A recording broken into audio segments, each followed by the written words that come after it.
Hello दोस्तों, राधे राधे। आपका मेरे चैनल माला संजू मौर्य में स्वागत है। आज मैं राधा अष्टमी की पूजा विधि सरल सिंपल तरीके से आपके साथ शेयर करने जा रही हूँ। तो चलिए वीडियो स्टार्ट करते हैं। ये है राधा रानी, बोलो राधा रानी की जय, राधे कृष्ण की जय। तो ये देखिए कितनी सुंदर लग रही है राधा रानी। तो चलिए अब मैं आगे दिखाती हूँ। ये मेरी मम्मी के घर की राधा रानी है और ये लड्डू गोपाल जी हैं।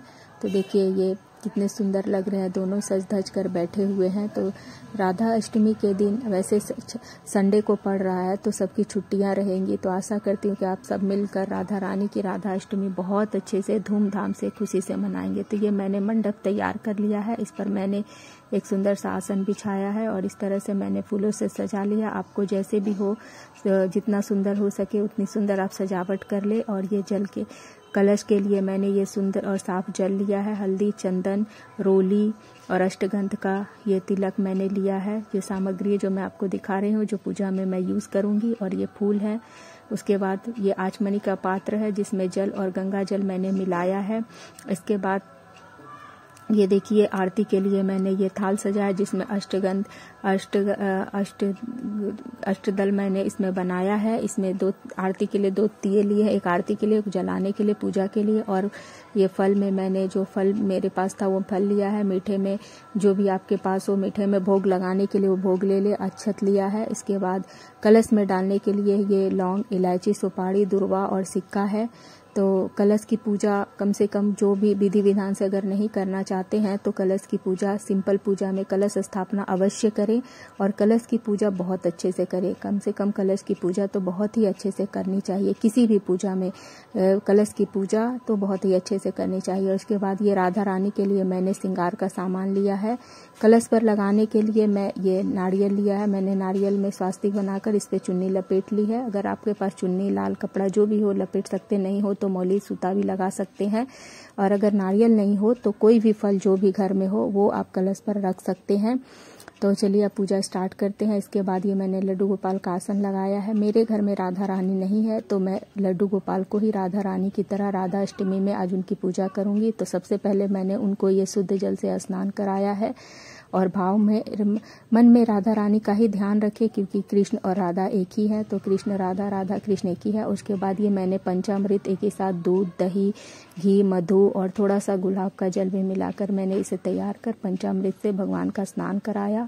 तो लड्डू गोपाल का स्नान कराया, आप देख सकते हैं। उसके बाद ये गंगा जल से मैंने स्नान कराया, शुद्ध जल से मैं इनको स्नान कराऊंगी। और भाव में, ध्यान में आप राधा रानी का ही ध्यान करें कि मैं ये राधा रानी को स्नान करा रही हूँ।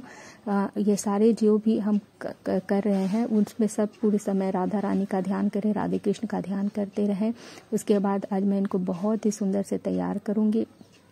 जितना हो सके सुंदर से सुंदर श्रृंगार करें राधा रानी का। अगर आपके घर में राधा रानी नहीं है तो राधे कृष्ण की कोई फोटो है, तस्वीर है, या कृष्ण की फोटो है, तस्वीर। अगर लड्डू गोपाल भी नहीं है घर में तो कृष्ण की कोई फोटो है या विष्णु भगवान की फोटो है तो उसमें भी आप राधा रानी का ध्यान करते हुए पूजा कर सकते हैं। परमात्मा तो एक ही है, रूप अनेक है। तो किसी भी रूप में आप परमात्मा का ध्यान करें और तो वो पूजा स्वीकार होती है।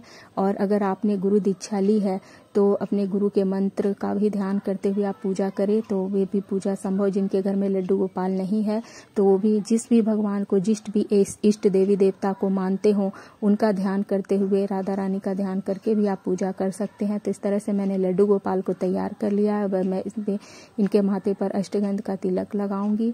उसके बाद देख सकते हैं कि जितना सुंदर से हो सके मैंने इनको तैयार किया है। तो अगर आपके घर में राधा रानी हो तो उनका बहुत सुंदर से श्रृंगार करें, बहुत बहुत बहुत सुंदर से श्रृंगार करें ताकि आपको खुद ही देखकर लगे कि कहीं मैं राधा रानी को नजर ना लगा दूं, ऐसे दिखे। और उसके बाद ये मैं पुष्प अर्पित करती हूँ उनको। अगर माला हो तो माला भी आप अर्पित कर सकते हैं भगवान जी को। उसके बाद मैं ये कलश लगा रही हूँ और किसी भी पूजा में कलश सब स्थापित करनी चाहिए। अगर घर पर भी आप सिंपल सरल तरीके से पूजा कर रहे हैं तो भी कलश की स्थापना अवश्य करें। और कलश में मैंने जल डाला है और ये रोली से मैं स्वास्तिक बना रही हूँ। रोली, सिंदूर या अष्टगंध से, जिससे भी हो सके तो रोली से ही आप स्वास्तिक बनाए, कलश पर अवश्य स्वास्तिक बनाए। और उसके बाद मैंने कलश के लिए जो भी सामग्री आपको दिखाई थी वो सारी सामग्री मैं कलश में डालूंगी। तो कहते हैं कि कलश में 64 कोटि देवी देवताओं का वास होता है। तो किसी भी पूजा में कलश की पूजा अवश्य ही करनी चाहिए, कलश की पूजा और दीप की पूजा। तो कलश की पूजा बहुत अच्छे से करें, क्योंकि कलश में ही सारे देवी देवता आ जाते हैं। अगर आप विधि विधि विधान से पूजा नहीं कर सकते और विधि विधि विधान से आपकी पूजा आप करने में सक्षम नहीं, उतना समय नहीं है, तो आप कलश में भी सारे देवी देवता का ध्यान करके पूजा कर सकते हैं। और ये देखिए जो भी सामग्री मैंने कलश में डालने के लिए ली थी, वो सारी सामग्रियां मैं इसमें कलश में डाल दूंगी। लौंग, इलायची, सुपारी, दूर्वा, सिक्का, रोली, अक्षत, पुष्प और कुछ मीठा अवश्य डाले कलश में। और कलश के जो कंठ है उसमें बहुत कोई पहले मिट्टी के कलश स्थापित किए जाते थे, उसके ऊपर लाल कपड़ा लगाया जाता था। उसके बाद सप्तमृतिका यानी कि 7 किस्म की मिट्टी, उसके बाद सप्त धान्य मतलब 7 प्रकार के अनाज, उसके बाद पंचरत्न 5 तरह के धातु, ये सारे चीजें पहले कलश में डाली जाती थी। हम लोग जब छोटे छोटे थे तो हमारे घर में जब भी पूजा होती थी तो ये सारी चीजें हमारे घर में आती थी और हम लोग बहुत अच्छे से पूजा करते थे। तो कलश में ये सारी सामग्रियां अवश्य ही डाली जाती थी। लेकिन धीरे धीरे अब वो पंचरत्न में 5 तरह की मोती दे देते हैं, सप्त धान्य में 7 तरह के अनाज नहीं रहते, बोलने को तो वो लिखा रहता है लेकिन मिलता नहीं है। और सप्त मृतिका में भी 7 तरह की मिट्टियां, तो अब उतना कुछ तो डाला नहीं जाता, लेकिन फिर भी जो जितना हो सके कलश की पूजा बहुत अच्छे से करें। जो सामग्रियां मैंने बताई वो तो अवश्य ही आप डालें कलश में, ये बहुत ही शुभ माने जाते हैं। उसके बाद मैं ये दीप की पूजा करूंगी। तो आप दीप के लिए देख सकते हैं कि मैंने दीप के नीचे आसन दिया है, तो पुष्प और अक्षत का आसन लगाएं, क्योंकि दीप जो होता है, कहते हैं कि हम लोगों की पूजा में वरुण और अग्नि ये साक्षी होते हैं कि हमने ये पूजा की थी। तो ऐसा माना जाता है, क्योंकि मैं गायत्री परिवार से हूँ और एक गायत्री साधिका हूँ। तो हमारे गुरुदेव कहते हैं कि कोई भी जो आप पूजा करते हो ये साक्षी बनते हैं, इसलिए दीप और अग्नि, वरुण देवता जिसे हम लोग कलश में स्थापित करते हैं, और 64 कोटि देवी देवता आते हैं, और फिर ये दीप जो है जिसे हम प्रज्वलित करके साक्षी बनाते हैं कि ये हमारी पूजा के साक्षी हैं। तो उसके बाद दीप जलाने के बाद आप देख सकते हैं कि मैंने हाथ को थोड़ा जल से धो लिया है। अब मैं कलश की पूजा करूंगी। तो उसके बाद मैं ये संकल्प कर रही हूँ। तो संकल्प के लिए आपके पास जितना भी हो, 11 रुपया, 21 रुपया या फिर 51 रुपये, जितने भी संभव हो सके आप संकल्प करें, और संकल्प अवश्य ही करें। ये कोई विधि विधान नहीं है, लेकिन किसी भी पूजा में संकल्प बहुत ही जरूरी है। तो मेरे पास तो कर्मकांड की बुक है, किसी भी पूजा को मैं उसी को फॉलो करके करती हूँ। तो आपको मैं दिखाती हूँ कि कर्मकांड का बुक कैसा भी। मैंने रुद्र अभिषेक भी किया था, तो मैं पिछले साल भी मैंने रुद्र अभिषेक किया, तो इसी कर्मकांड के बुक को फॉलो करके मैं रुद्र अभिषेक भी करती हूँ। और संकल्प का मंत्र यहाँ पर दिया हुआ है, तो विष्णु विष्णु रज्ञ इस तरह का मंत्र है। अगर आप मंत्र नहीं बोल सकते, आपको मंत्र नहीं आता है, तो आप राधा अष्टमी का ध्यान करते हुए, राधा रानी कृष्ण भगवान का ध्यान करते हुए कि हे भगवान, मैं हे राधा रानी, मैं आपके व्रत करने जा रही हूँ या आपकी पूजा करने जा रही हूँ। मेरे घर में सुख समृद्धि की वर्षा, उन्नति तरक्की हो, सबके रोग दोष कष्ट पाप दूर हो, सब स्वस्थ रहे, सुखी रहे, संपन्न रहे। इस तरह का जो भी आपके मन में मनकामना हो उसे करते हुए आप संकल्प करें और कलश भगवान का ध्यान करें, उन्हें प्रणाम करें। उसके बाद फिर ये देखिए राधा रानी को मैं ये सिंदूर अर्पित कर रही हूँ, जो सौभाग्य द्रव्य होता है। वो राधा रानी जो कृष्ण के हृदय पर मैंने पुष्प लगाया है, उसी पुष्प पर मैं राधा रानी को ये सौभाग्य का सिंदूर अर्पित करती हूँ। और जो मेरे हाथ में है इसे मैं अपने मांग में लगा लूंगी। तो इसे कहते हैं कि सुहाग लिया जाता है। तो इस तरह मैं अपने हाथ में जब भी मैं पूजा करती हूँ अपने घर में भी माता रानी का, जब भी रोज सिंदूर लगाती हूँ उनको और तिलक लगाती हूँ, तो सिंदूर लगाने के बाद मेरे हाथ में जो भी सिंदूर बचता है उसे मैं अपने माथे पे लगा लेती हूँ। तो उसके बाद ये मैं कलश का ध्यान करती हूँ, कलश भगवान का। और अगर आपको मंत्र आता है तो मंत्र कर सकते हैं। ओम कलशस्य मुखे विष्णु कंठे रुद्रे समाश्रिता मूले स्तुतो मर्मा मध्य मात गणस्मता, इस तरह का मंत्र है। अगर आप मंत्र नहीं कर सकते तो भी आप भाव से भगवान का ध्यान करें कि हे कलश देवता, मैं आज राधा अष्टमी के दिन आपका ध्यान करती हूँ, संकल्प करती हूँ, पूजा कर रही हूँ, मेरे पूजा को स्वीकार करें। या जो भी आपकी प्रार्थना हो, मनोकामना हो, वो अवश्य बोले। और इस तरह से फल, कुछ मीठा, पुष्प और थोड़ी सी रोली अर्पित करें कलश देवता को, थोड़ा जल भी चढ़ा दें। उसके बाद उसी तरह से पूजा में दीप ज्योति भगवान का भी करूंगी, उन्हें भी फूल पुष्प और थोड़ा मिश्री का भोग अर्पित कर फिर उसके बाद मैंने हाथ धो लिया। अब मैं ये पूजा कलश देवता और दीप देवता दोनों की पूजा हो गई। अब मैं ये राधा रानी को श्रृंगार, जो भी उनका श्रृंगार का सामान आपसे संभव हो, 16 श्रृंगार, वस्त्र आदि जो भी हो आपको संभव हो वो आप अर्पित करें। तो आप देखिए इस पे फूल अच्छा चढ़ाकर राधा रानी का ध्यान करें कि हे राधा रानी, मैं ये सौभाग्य भाग्य का सामान आपको अर्पित करते हुए स्वीकार करें और हमारे घर में बरकत बनाए रखें, लक्ष्मी रूप में हमारे घर में हमेशा कृपा बनाए रखें। इसके बाद जो भी मीठा है आपने घर में बनाया या बाजार से मिठाई वगैरह जो भी आपने लाई है, वो जो भी जितना भी जो भी संभव हो आप चढ़ा सकते हैं भगवान को। तो इस तरह से राधा रानी को अर्पित करें कि हे राधा रानी इसका भोग लगाएं।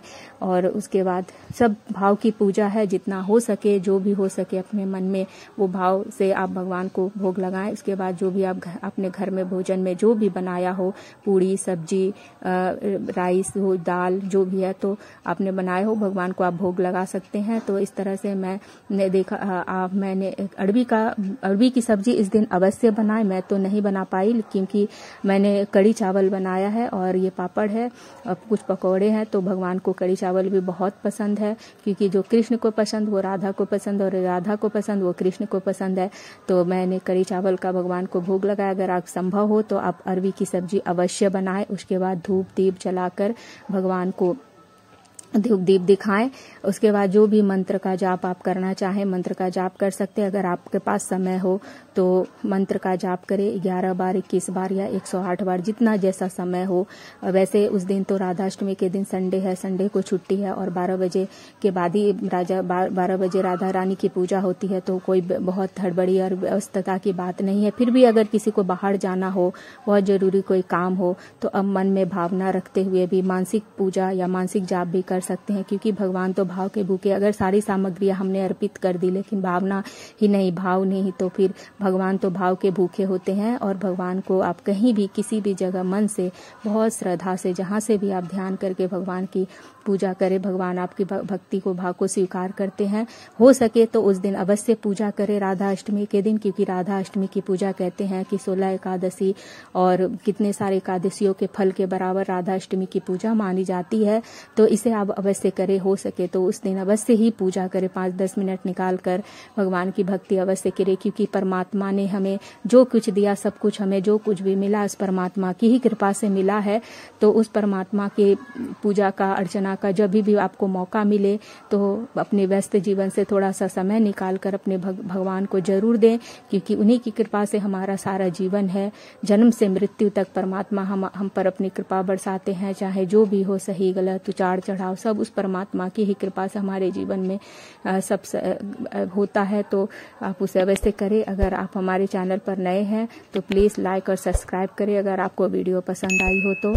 थैंक यू दोस्तों। और ये देखिए मैं ये राधा रानी की फोटो दिखा रही हूँ, मूर्ति राधा रानी को दिखा रही हूँ क्योंकि ये राधा रानी मेरी तो नहीं है लेकिन मेरी मम्मी के यहाँ पर है और ये मेरे छोटे भाई का बेटा है, भतीजा है जो उनका हैप्पी बर्थडे मना रहा है। तो देखिए राधा रानी की